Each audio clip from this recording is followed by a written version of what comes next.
Mes chers compatriotes, notre pays est en train d'être détruit sous nos yeux.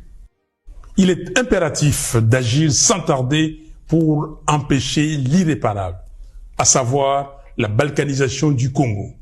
Une menace imminente qui met en péril notre souveraineté. Nous n'avons plus d'autre alternative.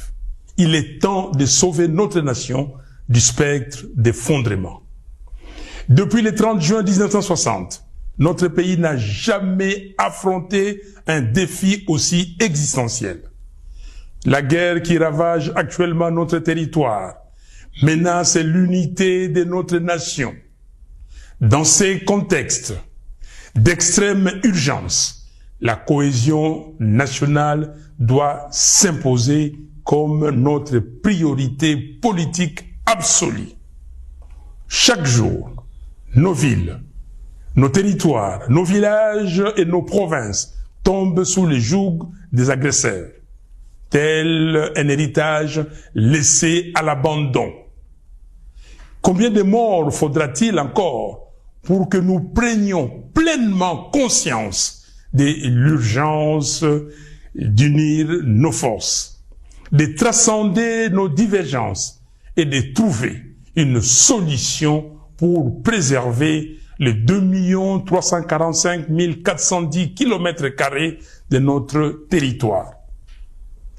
La balkanisation du Congo, insidieusement orchestrée sous nos yeux, ne saurait être tolérée. C'est un projet ignoble, une profanation de l'héritage légué par Simon Kimbangu et Patrice Lumumba.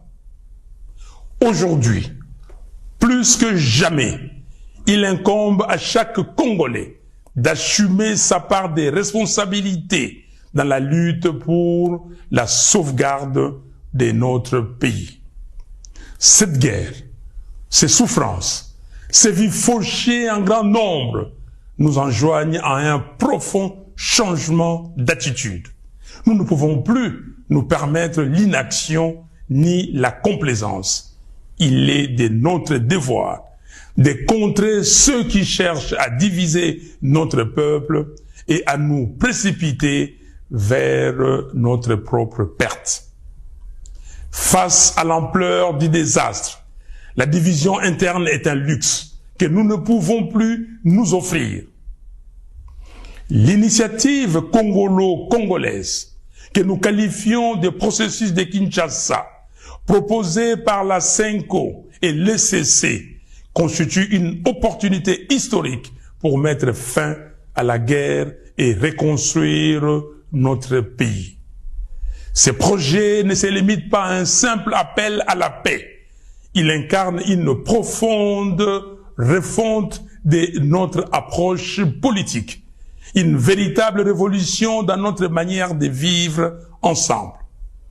Je lance donc un appel ferme à tous les Congolais, quelles que soient leurs appartenances, à se rallier à cette dynamique de réconciliation et de cohésion nationale. L'heure est à la responsabilité individuelle et collective. Il est temps d'agir pour sauver notre pays. J'exhorte Corneille Nangaa à déposer les armes, à faire prévaloir l'intérêt supérieur de la nation, en pensant à l'intégrité de notre territoire national et surtout à reconnaître les droits inaliénables à la vie de ses frères et sœurs. J'en appelle à Joseph Kabila afin qu'il se remémore tout ce que le Congo lui a donné et qu'il s'engage résolument en faveur de la paix.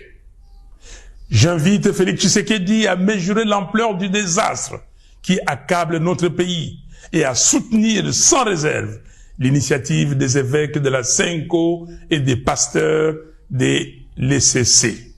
J'encourage enfin l'ensemble des responsables religieux à s'unir derrière ces processus salvateurs pour notre nation. C'est une catharsis. Mes chers compatriotes, il est impératif que nous agissions sans délai pour mettre un terme à la guerre, stopper les massacres des Congolais, en finir avec les déplacements forcés de nos concitoyens, restaurer l'intégrité de notre territoire et alléger les souffrances de notre peuple. Il est temps de replacer notre nation sur la voie du développement, du progrès et de la dignité. Que Dieu bénisse le Congo et son vaillant peuple. Je vous remercie.